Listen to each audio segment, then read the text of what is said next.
తాకట్లో ఉన్న మీ బంగారాన్ని విడిపించి ఆ రోజు ఆన్లైన్ రేటుకి కొంటాం. Sharma gold company.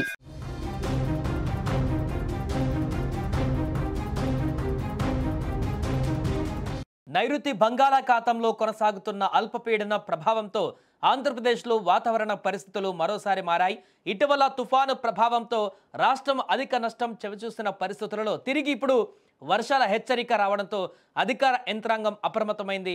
వాతావరణ శాఖ ప్రకటన ప్రకారం రాబోయేటువంటి 24 గంటల నుంచి 36 గంటలలో పలు జిల్లాలలో వర్షాలు పడేటువంటి అవకాశాలు ఎక్కువగా కనిపిస్తున్నాయి. మరోపక్క నైరుతి బంగాళాఖాతంలోని అల్పపీడనం ప్రస్తుతానికి నెమ్మదిగా బలపడుతూ శ్రీలంక తీరానికి సమీపంగా ఉందని రాష్ట్ర విపత్తుల నిర్వహణ సంస్థ తెలిపింది. దీని ప్రభావంతో నెల్లూరు, తిరుపతి జిల్లాలలో మోస్తారు వర్షాలు కురుస్తున్నాయి. వీటితో పాటుగా గాలుల వేగం గంటకు 35 నుంచి 55 కిలోమీటర్ల వరకు నమోదవుతుందని హెచ్చరించారు. ఈ జిల్లాలలో ఇప్పటికే కురిసిన వర్షాలతో చాలా ప్రాంతాలలో వర్షపు నీరు నిలిచింది. మరోసారి భారీ వర్షాలు పడితే కొన్ని లోతట్టు ప్రాంతాలు ప్రభావితమయ్యేటువంటి అవకాశం ఉందని కూడా అధికారులు సూచించారు. ఇక ప్రకాశం కానీ అనంతపురం, అన్నమయ్య, కడప, శంకరంపేట, శ్రీ సత్యసాయి, చిత్తూరు జిల్లాలలో తేలికపాటి నుంచి మోస్తారు వర్షాలు కురవవచ్చని కూడా అధికారులు చెప్పారు.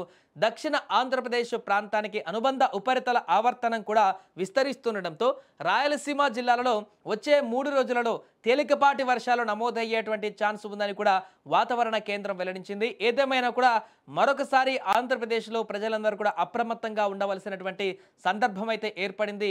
వరుసగా వస్తున్నటువంటి ఈ యొక్క వర్షాల ప్రభావం అనేటివి అక్కడ స్థానికంగా రైతులను తీవ్ర ఇబ్బందికరమైనటువంటి పరిస్థితుల్లోకి నెట్టేస్తున్నాయి. ముఖ్యంగా నెల్లూరులో అధిక వర్షపాతం నమోదవుతున్నట్టుగా కనపడుతుంది. ఈ యొక్క నైరుతి ప్రభావంతో ప్రస్తుతం ఏర్పడినటువంటి వర్షభావ పరిస్థితులతోటి నైరుతి నెల్లూరు అదేవిధంగా చిత్తూరు జిల్లాలలో ఎక్కువ తిరుపతి ప్రాంతాలలో కూడా దీని ప్రభావం ఎక్కువగా కనిపించేటువంటి అవకాశం ఉంది.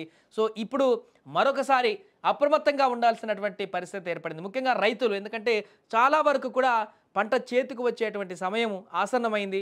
చాలా ప్రాంతాలలో కూడా పంటలంతా కూడా ఎదుగుదలకు వచ్చినటువంటి పరిస్థితికి ఉంది. కాబట్టి ఒకవేళ ఈదురుగాలులతో భారీ వర్షం పడితే, నార్మల్ వర్షం పడితే ఇబ్బంది ఉండకపోవచ్చు, కానీ భారీ వర్షాలు పడితే ఖచ్చితంగా రైతులు తీవ్రంగా నష్టపోయేటువంటి అవకాశం ఉంటుంది. అలాగే చాలా మార్కెట్ యార్డులకు కూడా పండించినటువంటి పత్తి కానీ ఇతరత్ర పంటలకు సంబంధించినవన్నీ కూడా తీసుకువచ్చినట్టుగా కనపడుతుంది. అక్కడ కూడా జాగ్రత్తలు వహించాల్సిన అవసరం అయితే ఏర్పడింది రైతులందరూ కూడా. ఏదేమైనా మరొకసారి వాతావరణ శాఖ ఇచ్చినటువంటి హెచ్చరికల ప్రకారం అయితే ఆంధ్రప్రదేశ్లో ఉన్నటువంటి కొన్ని జిల్లాలలో దీని ప్రభావం అధికంగా కనిపించేటువంటి అవకాశం ఉంది. అక్కడున్నటువంటి ప్రజలు కొంత జాగ్రత్త వహిస్తూ, అంటే ఈ వర్షం నుంచి ఎలాంటి వర్షభావ పరిస్థితుల నుంచి తప్పించుకోవచ్చు, అంటే ఆస్తి నష్టం నుంచి ప్రధానంగా ఏ విధంగా ముందుకు వెళ్ళొచ్చు అనేది కూడా చెప్తున్నారు. ఏదేమైనా మరొక వైపు చలి తీవ్రత కూడా పెరిగిపోతుంది. విపరీతంగా చలి కూడా రోజు రోజుకు పెరుగుతుంది. ఈదురు గాలులు కూడా వీస్తున్నాయి, చల్లటి గాలులు. కాబట్టి దానికి తోడు ఈ వర్షం కూడా వస్తే మరింత వాతావరణ పరిస్థితులు, అంటే హెల్త్కి సంబంధించినటువంటి ఇష్యూస్ కూడా వచ్చేటువంటి అవకాశం ఉంటుంది. కాబట్టి కొంత జాగ్రత్త వహించాలి ప్రజలంటూ కూడా నిపుణులు చెప్తున్నారు.